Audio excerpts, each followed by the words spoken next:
Hi, let's have a look what we've got today. What we've got, as you can see from the box, is a PTZ IP camera. The best solution for network monitoring, apparently.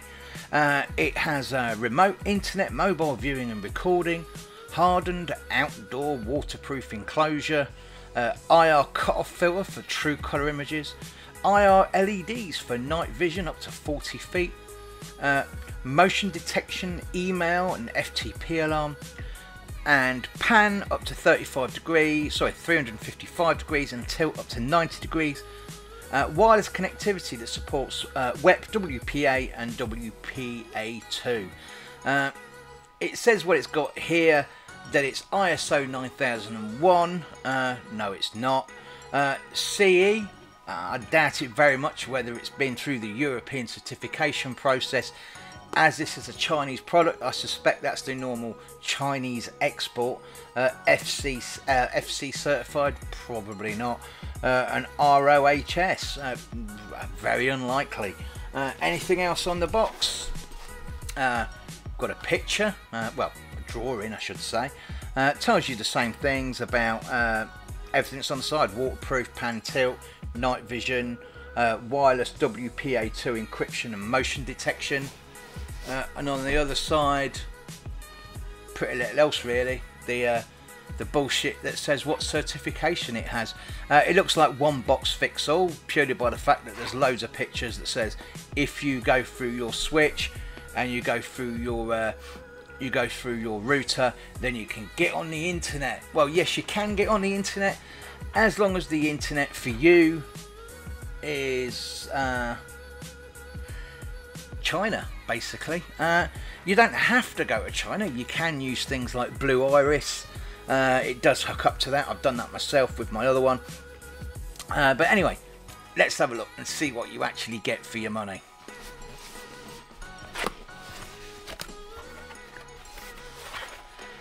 Right, because of the size of this box, what I'm going to do is I'm just going to take everything out, and then we can go through everything bit by bit. Oh, so this is going to be too large to mess around with on the table.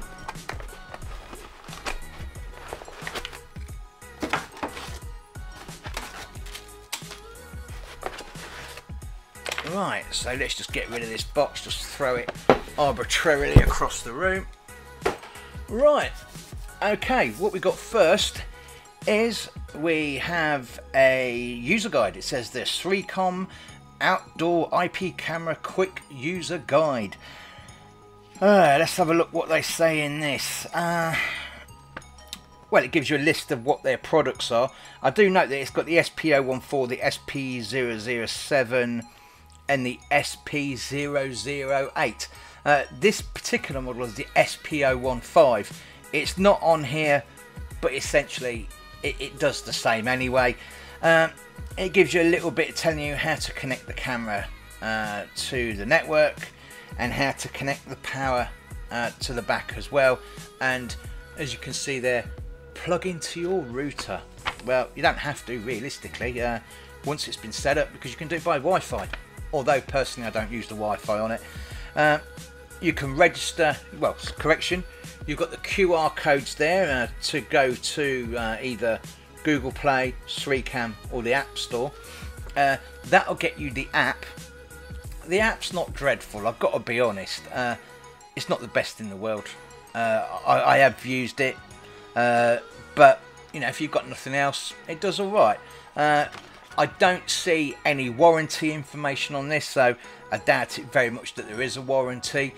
Of course, you know, whatever country that you buy it on, you do have your Sales of Goods Act. So you've probably got like 14-day return. Certainly if you bought it off of something like eBay or through PayPal, you get all your normal warranty with that. But, you know, if this goes wrong in 6 months, I doubt it very much whether you'll be able to do anything with it.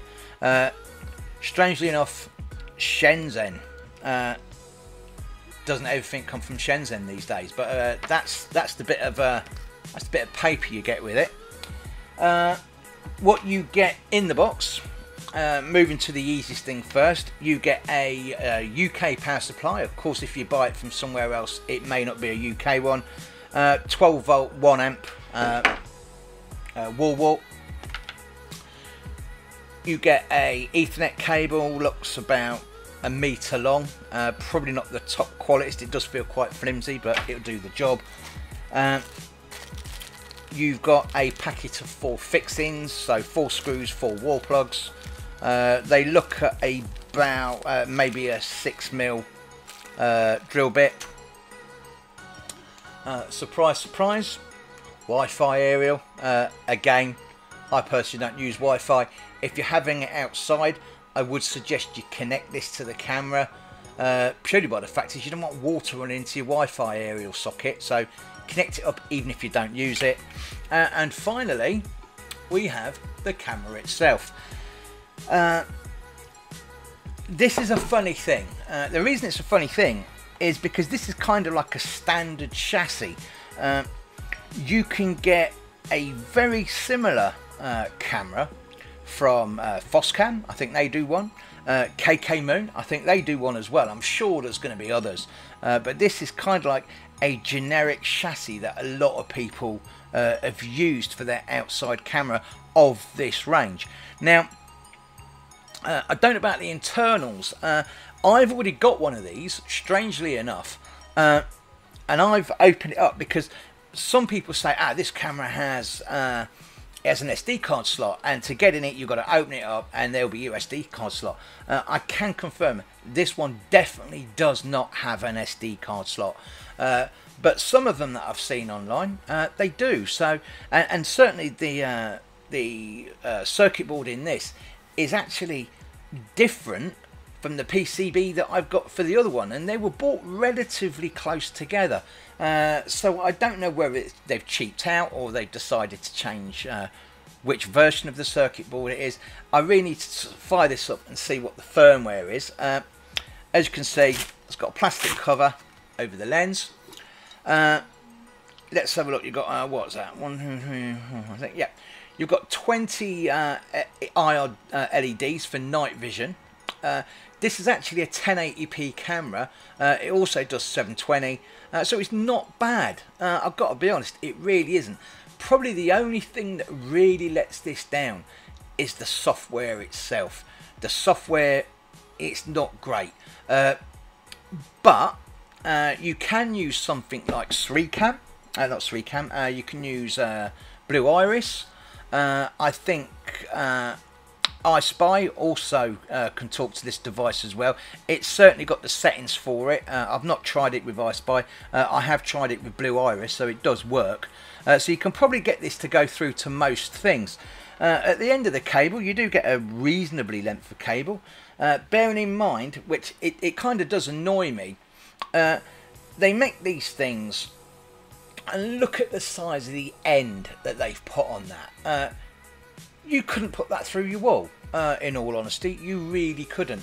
What I've personally done is I turned my Ethernet cable into PoE by literally just cutting the cable on the right. I think it's 3 and 4 and 7 and 8. I'm not sure which ones it is. Putting it on a power connection on each end, and on one end of the Ethernet, plugging it into the power, the other end of the Ethernet, sticking it out the wall, plugging it straight in, waterproofing it by putting a bag around it. When I mount this to the wall, put some silicone around the edge, because there's loads of little recesses for the cable to go through. But like I said, you'd have to make a massive hole in your wall to be able to, for that to feed right through. What else can I tell you about this camera? Yeah, you can record on your phone. It does have presets that you can set up. It does have digital zoom. It doesn't have optical zoom. The pan and the tilt actually works okay. I've got one out the front of the house, and it monitors my car. It monitors my front garden. I've not actually tried to set it up for motion detection as yet, but I might try on this one. This one is actually going to go at the bottom of my garden, strapped to my workshop wall. So hopefully, when it comes down to the next video in this series on this camera. It will be about how to set it up. It will be about attaching it to the wall. I'll literally just be drilling a hole through a wooden shed and attaching it to a beam on the outside, and that way it can monitor the outside of my house from the bottom of the garden, and I'll be getting another camera to go from the outside wall down towards my workshop. So for now, this is it. So thanks for watching, and I'll see you next time. Bye bye.